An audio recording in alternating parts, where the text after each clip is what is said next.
الف اللہ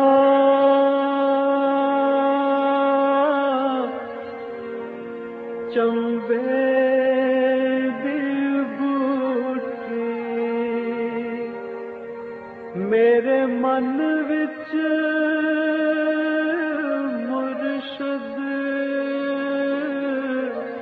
لائی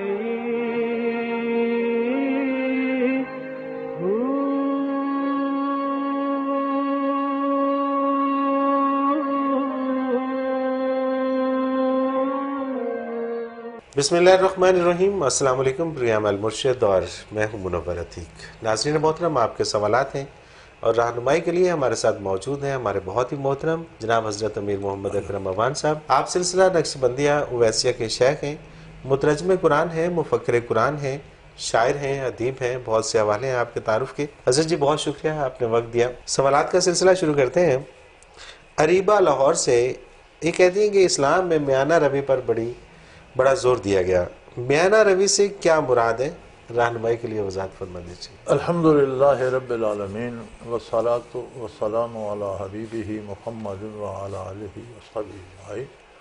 اعوذ باللہ من الشیطان الرجیم، بسم اللہ الرحمن الرحیم۔ زندگی کی اس آماجگاہ میں ہر بندہ ایک رائے رکھتا ہے، صحیح، اور پھر وہ اپنی رائے پہ زور بھی دیتا ہے، انسسٹ کرتا ہے کہ جو میں کہہ رہا ہوں یہی صحیح ہے، ٹھیک ہے، اسی کے مطابق ہونا چاہیے۔ اسلام اس چیز کو پسند نہیں کرتا۔ صحیح، اسلام میں میانہ روی یہ ہے کہ آپ اپنی رائے بھی دیں، دوسرے کی رائے بھی سنیں، ٹھیک، اور بالکل ٹھیک، دونوں میں سے جو بہتر نظر آئے، قابل عمل نظر آئے، اس پہ عمل کریں۔ صحیح، اکثر آپ نے دیکھا ہے گھروں میں جو جھگڑے ہوتے ہیں اور گھر برباد ہو جاتے ہیں، طلاقیں تک ہو جاتی ہیں، اس میں بات صرف یہ ہوتی ہے کہ ایک فریق اپنی بات پہ انسسٹ کر رہا ہوتا ہے، دوسرا اپنی پہ کر رہا ہوتا یہ ہے کہ کچھ ایک کی رائے میں چیزیں سچائی ٹھیک ہوتی ہیں، بالکل کچھ ٹھیک نہیں ہوتی، بالکل ٹھیک، کچھ دوسرے کی رائے میں کچھ ٹھیک ہوتی ہیں، کچھ ٹھیک نہیں ہوتی۔ تو صحیح، اگر دونوں میں سے اچھی چیزیں چن لی جائیں تو یہ سہولت کا سبب بھی ہے اور منافع بخش بھی ہے، سکون بھی ملتا ہے، کام بھی آرام سے ہو جاتا ہے۔ تو میانہ روی یہ ہے کہ آپ کسی ایک بات پہ جم نہ جائیں، گنجائش رکھیں، دوسرے کی بات بھی سنیں اور اس کام کو اعتدال سے کریں۔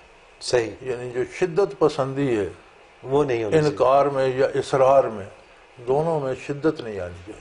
ٹھیک، بالکل صحیح۔ اور یہ میانہ روی اخراجات کے اندر بھی پوری اسی زندگی طرح میں، سے، پوری زندگی میں ٹھیک ہے، اخراجات بھی اگر ہم دوسروں کو دیکھ کر نہ کریں، اپنی حیثیت دیکھ کر کریں تو میانہ روی ہے۔ بالکل صحیح، آپ اگر 100 روپیہ کماتے ہیں تو بہت زیادہ خرچ کرتے ہیں تو آپ کو 90 سے زیادہ نہیں جانا چاہیے۔ نہیں جانا چاہیے، بالکل ٹھیک ہے، اپنا سٹینڈرڈ، اپنا معیار، اپنی چیزیں، اپنے اخراجات اس میں رکھنے چاہیے، کچھ بچت ہونی چاہیے۔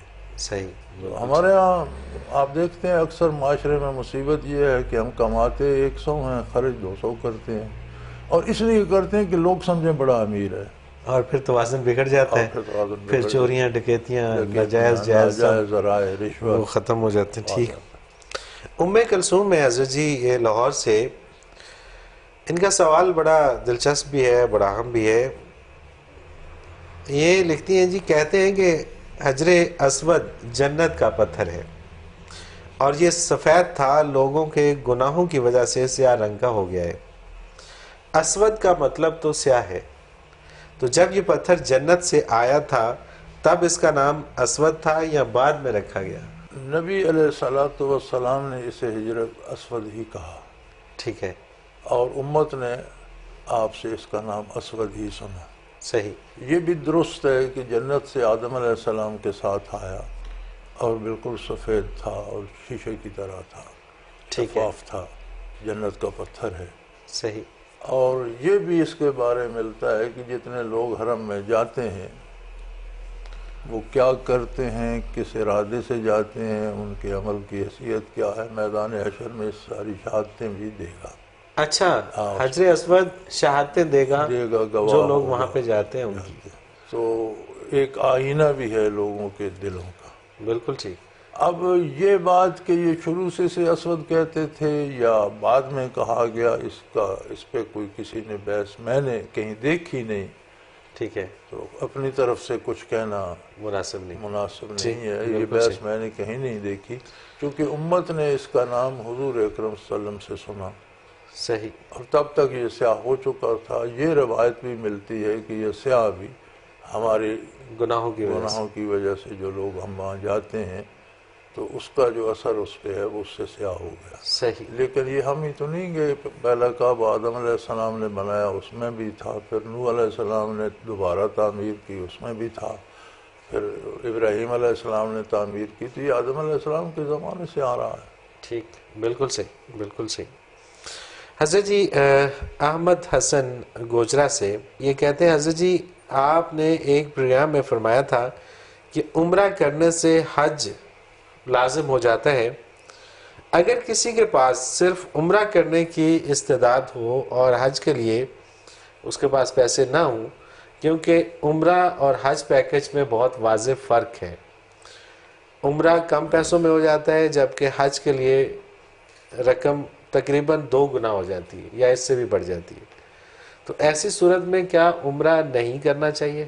میری رائے میں تو اور بچت کرے اور حج کرے، چونکہ حج ٹھیک ہے، فرض ہے، عمرہ نفل ہے، ٹھیک ہے، تو نفل سے تو فرض بہت بہتر ہے۔ اور جب کوئی عمرے پہ جاتا ہے تو شرعاً استطاعت آمد و رفت کی، سفر کی، اس پہ واضح ہو جاتی ہے کہ اس کے پاس استطاعت ہے، یہ آ جا سکتا ہے، تو حج فرض ہو جاتا ہے، اور پھر ساری زندگی حج نہ کرے تو نہ کرنے کا گناہ باقی رہے گا۔ ٹھیک ہے، اب زہر ہے نا، 4 فرض ہیں زہر میں، سنتیں ہیں، نفل ہیں، آپ نفل پڑھتے ہیں، فرض چھوڑ دیتے ہیں تو نماز ہوگی؟ بالکل ٹھیک، بالکل ٹھیک، فرض کی فکر پہلے کرنی چاہیے۔ عمرے کے ہیں تو آپ محنت کریں، اللہ کرے گا حج کے بھی ہو جائے۔ اچھا عموماً یہ ہوتا ہے کہ جو اولاد ہے اس کی یہ خواہش ہوتی ہے کہ والدین کو حج کرائیں، اور پھر وہ جو اولاد ہے وہ یہ بھی دیکھتی ہے کہ بچت ہو جائے، مطلب اپنی طرف بھی وہ یہ دیکھتے ہیں کہ جی بچت بھی ہو جائے، ایسی صورت میں وہ عمرے کا ٹکٹ لے کے والدین کو دے دیتے ہیں کہ لیں یہ جی، صحیح نہیں۔ تو چونکہ اولاد خرچ کر رہی ہے، اولاد کی مرضی ہے، والدین کی تو استعداد نہ عمرے کی ہے نہ حج کی ہے، لیکن اگر کوئی کروائے گا، جس طرح سے عموماً ہوتا ہے کہ کسی قرآن اندازی میں عمرے کا ٹکٹ نکل آتا ہے، تو عمرے کا ٹکٹ جس کا نکل آئے اس کو ظاہر ہے کہ وہ ٹکٹ دیا جاتا ہے، ساتھ سفر کی وہ جو بھی اخراجات ہیں وہ بھی دیے جاتے ہیں، ایسی صورت میں اس کو بھی نہیں جانا چاہیے؟ یہ عمرے کے ٹکٹ نکالنا اور یہ کرنا یہ کوئی صحیح نہیں ٹھیک ہے، ہے، اصولی طور پر یہ درستی نہیں ہے۔ صحیح، یہ تو اپنی شہرت کے لیے، اور انہوں نے اللہ کی عبادات کو بھی اشتہار بنا دیا چیزیں بیچنے کے لیے، یہ کہاں کی شرافت ہے؟ بالکل ٹھیک، یعنی زیارت حرم کو اور زیارت نبوی کو آپ نے اپنی چیزوں کی فروخت بڑھانے کے لیے اشتہار بنا دیا، یہ تو بنیادی طور پر نظریہ ہی درست نہیں ہے۔ اچھا اگر کسی کا ٹکٹ نکل آتا ہے کسی اچھے کام میں یا کسی ایسے کام میں، یا کوئی چیز اس نے پرچیز کی، اس نے لینا ہی تھی لیکن کمپنی نے اس کو ٹکٹ دے دیا، اب اس کو کیا کرنا چاہیے کہ وہ ٹکٹ اس کو سیل کر کے وہ پیسے جمع کر کے اور پیسے جمع کر کے اس کو بڑا حج صحیح کر؟ طریقہ یہی، ٹھیک ہے، صحیح طریقہ یہی۔ صحیح۔ اچھا دوسرا ایک اور میں دیکھتا ہوں کہ وہ بوڑھی خواتین جو چل نہیں سکتی یا بوڑھے مرد جن کے لیے چلنا دشوار ہوتا ہے، اس عمر میں جب پہنچتے ہیں تو والدین اولاد جو ہے وہ ان کو حج پہ بھیج دیتے ہیں، اور وہاں پہ جا کے وہ پتہ نہیں کس طرح سے وہ سارے فرائض پورے کرتے ہیں، ایسی صورت میں کیا کرنا چاہیے ان کو؟ گزارش یہ ہے جی، اولاد اور والدین کا فرق نہیں ہے۔ ایک شخص حضور اکرم صلی اللہ علیہ وسلم کی خدمت میں آیا کہ میرا والد میرے پیسے خرچ کر دیتا ہے، تو آپ صلی اللہ علیہ وسلم نے فرمایا انت و مالک لابیک، تم اور تمہارا مال باپ ہی کے ہو، ٹھیک ہے، اولاد کا مال والدین ہی کا شمار ہوتا ہے۔ صحیح، اگر اولاد حج پہ بھیجتی ہے تو وہ ایسا ہی ہے جیسے وہ اپنے مال پر جا رہے ہیں۔ صحیح، یہ ہے کہ بھائی پیسے بھی بچا لیں اور والدین حرم سے بھی آئیں، یہ درست نہیں۔ یہ درست نہیں ہے، درست اگر نہیں ہے، حج کے نہیں ہے تو نہ بھیجو، کیا یعنی کہ اگر وہ اور دوسری بات یہ ہے جی کہ حج بھی اس وقت کرنا چاہیے جب بندہ عبادات کا اہل ہو، کر سکتا ہو، ٹھیک ہے، کیونکہ صحت کا ہونا بھی ایک شرط ہے حج کی شرائط میں سے. ٹھیک ہے، اس کی صحت ٹھیک ہو، سفر کے قابل ہو، ارکان ادا کر سکتا ہو. اگر ان میں سے کوئی کمی ہے تو اس پہ حج فرض ہی نہیں ہوتا، جانے کی ضرورت کیا ہے؟ ضرورت نہیں ہے. پھر ایک بات ہم بھول جاتے ہیں، ہم یہ سمجھتے ہیں کہ حج کر کے خود کو بخشا. صرف حج تو فرض نہیں، بے شمار زندگی کے فرائض ہیں جو حج کے علاوہ ہم پہ ہر وقت فرض ہیں، جن لمحہ کو لمحہ ہے. بالکل اگر ہم ان کو پورا کرتے رہیں تو وہ بھی فرائض کی ادائیگی زیادہ ضروری ہے. ٹھیک ہے. ہم اپنی ذمہ داریوں کو تو فرض سمجھتے ہیں، ہم صرف حج کو فرض سمجھتے ہیں، تو یہ درست نہیں ہے. اگر حج فرض ہو تو ضرور کریں، اور صاحب استطاعت نفلی حج بھی کرتے رہیں، ان کے پاس استطاعت ہے، فرض پورا کریں پھر نفلی کرتے پھر ہیں. نفلی کرتے رہیں. عمرہ بھی ایک نفلی حج ہے. ٹھیک ہے. اچھا ایک اور چیز کہ اگر یہ تو ایک اپنی جگہ پہ ظاہر ہے، اس میں تو انکار ہی نہیں ہے. ایک یہ خواہش ہوتی ہے کہ میں روضہ رسول دیکھوں، یہ تڑپ ہے دل میں.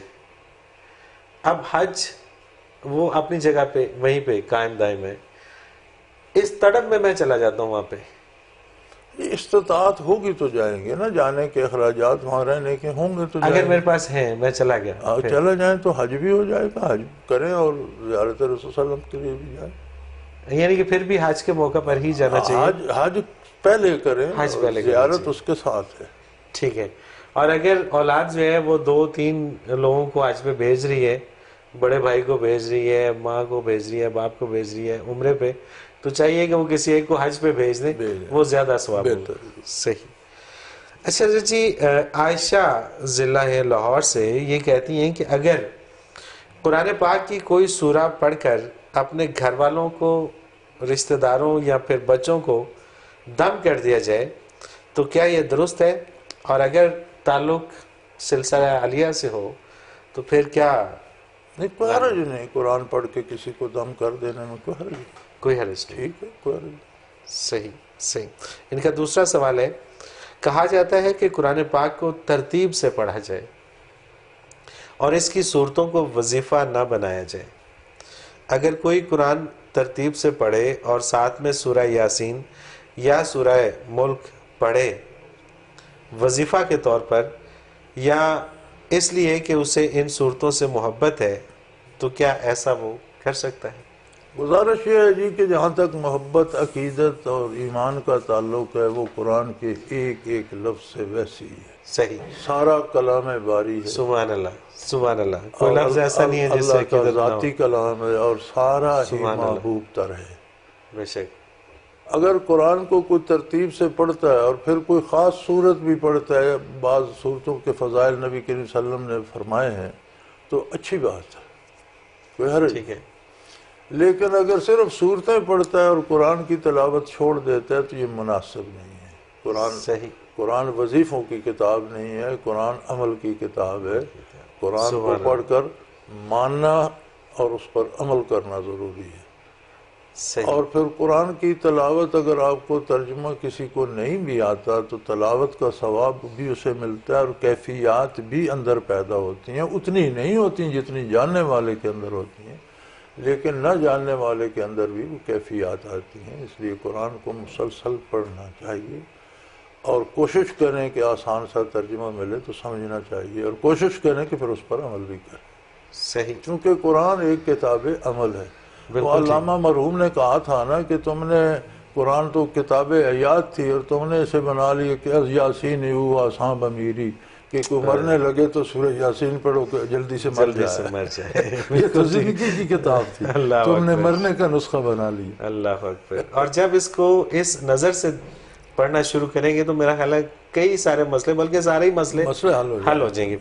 حضرت جی ایک سوال، میرے ایک رشتہ دار ہے، حافظ قرآن ہے، مدرسہ بنا رکھا ہے، مدرسہ چلاتے ہیں، بچوں کو پڑھاتے ہیں. 20 سال پہلے ان کی شادی ہوئی. ان کی وائف چند دن کے لیے آئی اور پھر اپنے گھر چلی گئی. ان کا آپس میں کوئی تنازع ہوا، جو بھی ہوا.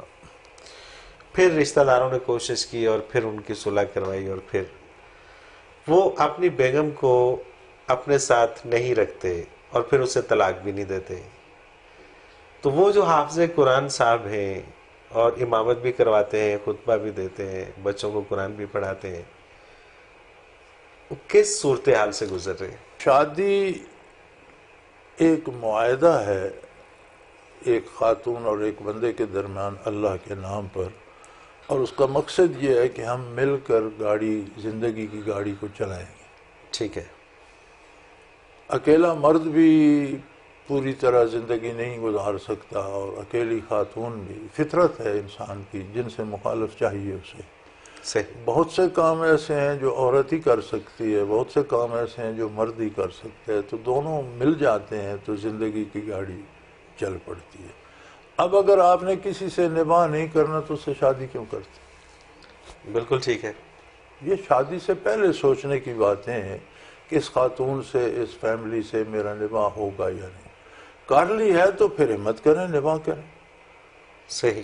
دوسرا طریقہ شریعت میں یہ ہے کہ اگر نباہ نہیں ہو سکتا، پہلا تو یہ ہے کہ ان میں اختلاف پیدا ہوتا ہے تو کوئی ثالث لڑکے کی طرف سے، کوئی لڑکی کی طرف سے، دونوں فیملیز اکٹھی ہو کر اس مسئلے کو حل کر۔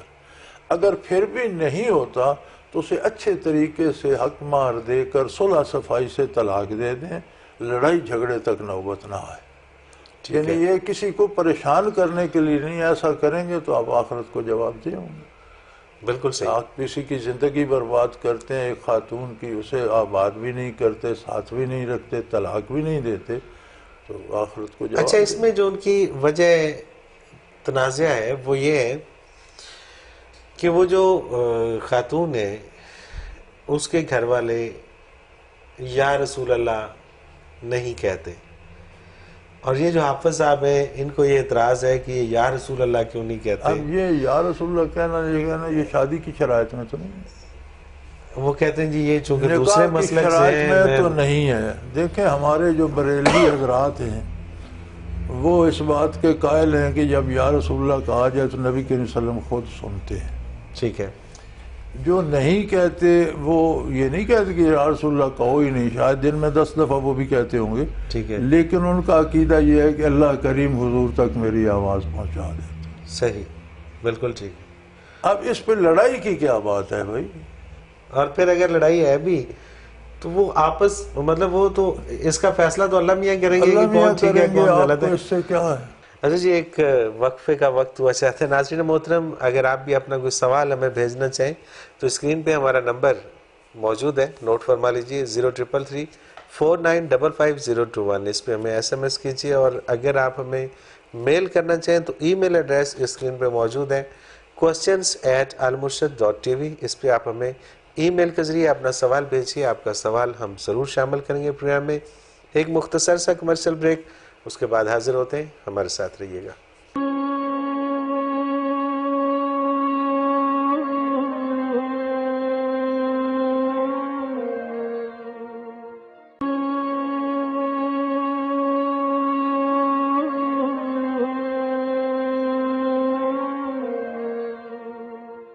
ناظرین محترم، پروگرام میں ایک بار پھر خوش آمدید۔ آپ کے سوالات ہیں اور رہنمائی کے لیے ہمارے ساتھ موجود ہیں ہمارے بہت ہی محترم جناب حضرت امیر محمد اکرم امان صاحب۔ حضرت جی اقصیٰ ہیں لاہور سے، یہ لکھتی ہیں کہ حضرت جی آپ نے فرمایا تھا کہ ذکر کرنے والوں کو بری صحبت سے بچنا چاہیے، لیکن میں یونیورسٹی میں پڑھتی ہوں اور یہاں کا ماحول آپ بخوبی جانتے ہیں۔ میں تقریباً 8 سے 9 گھنٹے یونیورسٹی میں رہتی ہوں۔ جو ذکر میں کرتی ہوں کیا یونیورسٹی آ کر اس کی برکات ختم ہو جاتی ہیں؟ نہیں، برکات ختم نہیں ہوتی۔ اگر آپ بری صحبت میں جائیں گے تو جیسے آپ کسی دھول والی جگہ پر چلے گئے، ڈسٹ تو اس پر پڑے گی، صحیح، تو آپ واپس آ کر اتنی محنت کریں کہ وہ ڈسٹ کٹ جائے۔ صحیح، بالکل ٹھیک ہے۔ اب پڑھنا تو ہے یونیورسٹی میں اور اچھا کرتی ہیں، پڑھیں، لیکن ایک بات ہے، میں اگلے دن دیکھ رہا تھا کہ فرانس میں ایک بچی پر کسی نے سوال کیا، اس نے حجاب لے رکھا تھا، ٹھیک ہے، تو اس پر کسی نے سوال کیا کہ یہ حجاب آپ کیوں لیتی ہیں؟ اس نے کہا جی میں نے ہیومن ہسٹری پڑھی ہے، مجھے یہ پتہ چلا انسانی تاریخ سے کہ شروع میں انسان جنگلوں میں رہتے تھے اور بے لباس رہتے تھے اور کوئی تمیز نہیں تھی، پھر جوں انسان مہذب ہوا پھر اس نے لباس بنایا، پھر اس نے کھانے پینے اور معاملات اور کاروبار کیا، تو آج کے لوگ جو ہیں یہ پھر اس غیر مہذب دور میں جا رہے ہیں، قدامت پسند ہیں، حجاب اتار دیا، پھر قمیض اتار دی، بنیان رہ گئی، پھر سلوار اتار دی، ایک نکر سی پہن لی، تو یہ اس طرف جا رہے ہیں، قدامت پسندی کی طرف۔ تو میں تو ترقی یافتہ ہوں، میں تو اپنا حجاب لباس پہنتی ہوں۔ کیا بات ہے، زبردست زبردست۔ کاش کہ سب کو یہی سوچ اور اسی طرح کی تو یہ سوچ سوچنے کا انداز ہے۔ بالکل ٹھیک۔ آپ اگر یونیورسٹی میں بہت ڈسٹ ہے تو آپ دل کو اتنا روشن کریں کہ وہ ڈسٹ اس پر نہ پڑے، اس کی روشنی اس پر پڑے۔ کیا بات ہے، آپ کیوں متاثر کیوں ہوتی ہیں؟ دوسرے کو متاثر کریں۔ صحیح صحیح۔ ہم بھی کوئی پردہ نشین تو نہیں ہے، ہر طرح کے لوگ آتے ہیں، ہر طرح کے لوگوں سے ملتے ہیں، ہر طرح کے لوگوں سے معاملہ کرتے ہیں، تو کسی کو ہم سے متاثر ہونا چاہیے، چونکہ ہمارے پاس طاقت زیادہ ہے، اللہ کا نام ہے، اللہ کا نور ہے، اور اللہ ساتھ ہے، تو ہم اس سے متاثر کیوں ہوں؟ وہ کام سے کیوں متاثر ہوں؟ ایک فریق نے تو متاثر ہونا ہے جو کمزور ہوگا، بالکل ٹھیک، تو ہم کیوں کمزور ہوں؟ بالکل ٹھیک، اور اس کی شعائیں اس پہ پڑھنی چاہیے۔ تو بیٹے تمہارے ساتھ کچھ اور تمہاری عام جماعتوں کو بھی ذکر سیکھنا چاہیے، سبحان اللہ، تمہیں ان سے ڈرنے کی کیا ضرورت؟ سبحان اللہ۔ بلکہ یونیورسٹی کے ماحول کو اکثر بدل دیں، یہ ٹھان لیں کہ آپ نے اس ماحول کو بدل دینا ہے۔ بالکل ٹھیک، بالکل ٹھیک۔ مسز نسیم سرور پنڈی گیپ سے، میرا 16 سالہ اکلوتا بیٹا فوت ہو چکا ہے، میں جب بھی اپنے گاؤں جاتی ہوں تو اس کی قبر پر جائے بغیر گزارا نہیں ہوتا، میری تسلی ہی نہیں ہوتی، لیکن میرا ایک داماد بے حد معترض ہے کہ خواتین کو قبرستان نہیں جانا چاہیے، وہ یہاں تک کہتا ہے کہ اگر کوئی خاتون قبرستان جائے تو وہ وہاں دوسرے دفن لوگوں کو بے لباس دکھائی دیتی ہے، برائے کرم اس مسئلے کی اصل حقیقت فرماتی سے۔ میرے بھائی، دوسرے لوگوں کو آپ 10 لوگوں کو ایک قبر میں دفن کر دیں، ہر ایک کا حال اپنا ہوگا، دوسرے کو اس کی خبر نہیں ہوگی۔ اللہ اکبر، صحیح۔ آپ زندگی میں ایک بستر پر 4 بندوں کو بیڈ پہ ایک پہ سلا دیں، چاروں خواب دیکھیں تو ہر ایک کا اپنا ہوگا، اس کو دوسرے کی خبر نہیں ہوگی، تو یہ تو زندوں کا حال ہے، بالکل ٹھیک ہے۔ مرنے والا اپنے حال میں ہوتا ہے، اچھا یا برا جو بھی ہے، اسے دوسرے کی خبر نہیں ہوتی۔ عورتوں کو وہ کب تاڑتے پھرتے ہیں؟ نبی کریم صلی اللہ علیہ وسلم نے منع فرما دیا تھا، عورتیں رسومات کی عادی تھیں عہد جاہلیت میں قبروں پر جا کر۔ صحیح۔ تو جب وہ بات کٹ گئی تو پھر آپ نے اجازت دے دی، لیکن قبر پر جانے کے لیے 2 شرائط ہیں۔ ٹھیک۔ ایک تو یہ ہے کہ صاحب قبر کے لیے دعا کرے، دوسری یہ ہے کہ عبرت حاصل کرے اور یاد کرے کہ مجھے خود بھی یہیں آنا ہے، صحیح، اور اس کی تیاری کا ذریعہ بنائے، پڑھ کر ایصال ثواب کرے، اچھی بات۔ صحیح۔ تو قبروں پر جانا منع نہیں ہے، کوئی رسومات کرنا یا قبروں پر منتیں ماننا اور یہ جو خرافات ہیں وہ جائز نہیں ہے۔ اصل میں یہی تو بات ہے نا کہ بات کچھ اور ہوتی ہے، اس کا مفہوم کچھ اور لے لیا جاتا ہے اور پھر بات کہیں اور چلی جاتی ہے۔ بالکل صحیح، یعنی کہ قبر پر جانا اچھی بات ہے، مرنے والوں کو یاد رکھنا اچھی بات ہے، ان کے لیے دعا کرنا اچھی بات ہے، کچھ پڑھ کر ایصال ثواب کرنا اچھی۔ اب قبر پر جاتی ہوں تو کم از کم سورۃ فاتحہ پڑھ کر بخش دیتی ہوں، تو اچھی بات ہے، اچھی بات ہے، بالکل صحیح، بالکل صحیح۔ سلمہ قصور سے، کیا درود شریف کا ثواب کسی کو بخشا جا سکتا ہے؟ ہر نیکی کا ثواب بخشا جا سکتا ہے سوائے اس کے جو آپ پر فرض ہے۔ مثلا نماز فرض ہے تو آپ 4 فرض پڑھ کر کسی کو بخشنا چاہیں تو وہ تو آپ کی ذمہ داری تھی، آپ نے پڑھے۔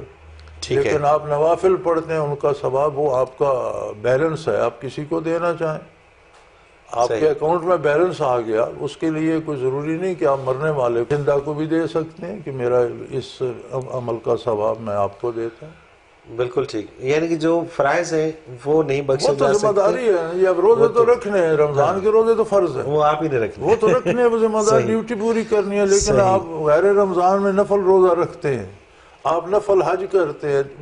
دیکھیں، ثواب دینے کے لیے یہ کام ضروری ہے کہ جو کام آپ کر رہے ہیں وہ شرعاً درست ہو، بالکل ٹھیک، نیکی ہو، نفل بنے۔ تو نفل کوئی بھی ہے، وہ آپ کا بیلنس ہے، آپ اپنا بیلنس جو ہے اس کا چیک کسی کو بھی دے سکتے ہیں، بالکل ٹھیک، زندے کو بھی دے سکتے ہیں، مردے کو بھی دے سکتے ہیں۔ اور یہ چیک دینے سے ظاہر ہے کہ اگر ہم بینک کا چیک دیتے ہیں وہ تو پیسے کم ہو جاتے ہیں، تو یہ چیک دینے سے اپنا ثواب کم ہو جاتا ہے؟ ہونا تو چاہیے، یعنی اس نیکی کا ثواب تو اس کو چلا جائے گا، اسے نیکی دینے کا جو ثواب ہے وہ آپ کو پھر آ جائے گا، وہ صحیح، شاید اس سے زیادہ ہو۔ اس سے زیادہ، بالکل ٹھیک، بالکل ٹھیک۔ جواد احمد لاہور سے، میں نے کچھ عرصہ پہلے ذکر شروع کیا ہے اور الحمدللہ نماز پنجگانہ کی توفیق ہو گئی ہے۔ حضرت جی میں ابھی ایم ایس سی کا اسٹوڈنٹ ہوں اور میرا ذاتی ذریعہ معاش کوئی نہیں۔ میرے ساتھ مسئلہ یہ ہے کہ میرے والد صاحب کا ذریعہ آمدنی ناجائز ہے اور وہ اسے ناجائز سمجھتے نہیں ہیں۔ ان سے بحث لا حاصل ہے۔ میرا آپ سے سوال ہے کہ میں کیا کروں؟ میرا الگ سے کوئی ذریعہ آمدن نہیں، مجھے اسی گھر میں کھانا پینا، پہننا، اوڑھنا اور تعلیم کے لیے اخراجات لینا ہے۔ کوئی حرج نہیں، اس کے ذمہ دار وہ ہیں جو کماتے ہیں، ٹھیک ہے، یہ اس کا ذمہ دار نہیں ہے۔ اچھا، وہ ذمہ داری ان پر ہے جو کماتے ہیں، یعنی کہ اگر وہ جائز طریقے سے نہیں کما رہے، یہ ان کا معاملہ ان کا اللہ فعل کے ہے۔ ساتھ ہے، ان کا فعل ہے۔ اسے تو باپ نے پالنا بھی ہے، پڑھانا بھی ہے، وہ باپ کی ذمہ داریوں میں سے ہے۔ اولاد کو پرورش، اولاد کی تعلیم، یہ تو والدین کی ذمہ داریوں میں سے۔ اب وہ کہاں سے پوری کرتے ہیں یہ ان کا پرابلم ہے۔ صحیح، اسے اپنے آرام سے اپنی پڑھائی مکمل کرنی چاہیے اور اچھے طریقے سے رہنا چاہیے، ان کی عزت کرنی چاہیے، ان کے ساتھ الجھنا نہیں چاہیے۔ اگر رائے مانگے یا پیار سے، محبت سے سمجھا سکے تو اچھی بات ہے، ورنہ الجھنا نہیں چاہیے۔ الجھنا نہیں چاہیے۔ اچھا جی، اگر والدین کا پیشہ ٹھیک نہ ہو اور انسان کو نظر آ رہا ہو کہ میرے والدین ٹھیک کام نہیں کر رہے، تو ایسی صورت میں بھی ان کی عزت اسی طرح سے، اسی طرح والدین خدا نخواستہ کافر ہو جائے، والدین تو ہیں، پھر بھی ان کی عزت والدین کی عزت وہی رہے گی۔ وہی رہے گی۔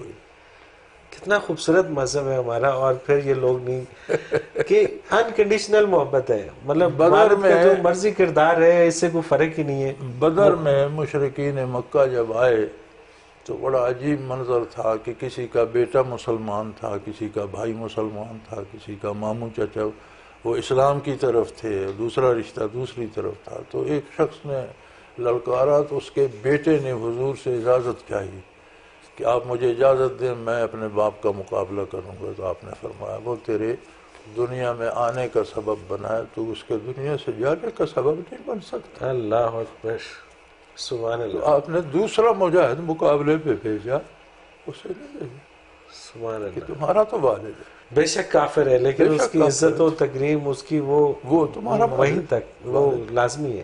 اللہ اکبر۔ حضرت جی مہر النساء راول پنڈی سے یہ کہتی ہیں کہ آج کل تسبیح کی بجائے کاؤنٹر استعمال ہوتے ہیں، لیکن میری دادی اماں کہتی ہیں کہ تسبیح پہ پڑھنے کا ثواب زیادہ ہے، کیا یہ درست ہے؟ تسبیح بھی ایک کاؤنٹر ہی ہے، ٹھیک ہے، کوئی حرج نہیں۔ کوئی حرج نہیں۔ تسبیح پہ بھی آپ شمار ہی کرتے ہیں نا، ہاں، تو آپ تسبیح پہ پڑھیں یا کاؤنٹر پہ پڑھیں، مقصد تو پڑھنا ہے یا ایک خاص تعداد گننی ہے آپ نے، تو کوئی حرج نہیں۔ اچھا سر، یہ جو تعداد ہم کر دیتے ہیں کہ جی اتنی دفعہ کرنا ہے، یہ ضروری ہوتا ہے؟ ضروری نہیں ہے، اس میں تسبیح بھی ضروری نہیں ہے، لیکن تسبیح کا فائدہ یہ ہے کہ یہ مذکر ہے، یعنی یاد کراتی ہے۔ اگر آپ کے ہاتھ میں تسبیح ہے تو کچھ نہ کچھ پڑھتے رہیں گے۔ ٹھیک ہے، دوسرا، تعداد آپ ایک مخصوص کر لیتے ہیں کہ میں جی 500 مرتبہ درود شریف پڑھوں گا، تو اس کا فائدہ یہ ہوتا ہے کہ آپ روزانہ کم از کم 500 مرتبہ ضرور پڑھتے ہیں۔ بالکل ٹھیک، تعداد مقرر نہیں کرتے تو کبھی پڑھتے ہیں، کبھی رہ جاتی ہے، تو اس کا ایک فائدہ ہوتا ہے کہ آپ اتنی مقدار روزانہ پڑھ لیتے ہیں۔ بالکل ٹھیک، بالکل ٹھیک۔ اجے جی پروگرام کا وقت اپنے اختتام کو پہنچا اور بڑے مزے کے سوال اور بڑے مزے کے آپ نے جواب ناظرین تک پہنچائے۔ ناظرین محترم، اگر آپ بھی اپنا کوئی سوال ہمیں بھیجنا چاہیں، اس پروگرام میں شامل ہونا چاہیں، تو اسکرین پہ ہمارا نمبر موجود ہے، نوٹ کر لیجئے 0334955021۔ اور اسی طرح سے اگر آپ ہمیں میل کے ذریعے اپنا سوال بھیجنا چاہیں تو ای میل ایڈریس اسکرین پہ موجود ہے questions@almurshid.tv۔ اس پہ آپ ہمیں اپنا کوئی بھی سوال میل کر دیجئے، آپ کا سوال انشاءاللہ پروگرام میں ضرور شامل ہوگا۔ منور عتیق کو اجازت دیجئے، اللہ حافظ۔ لا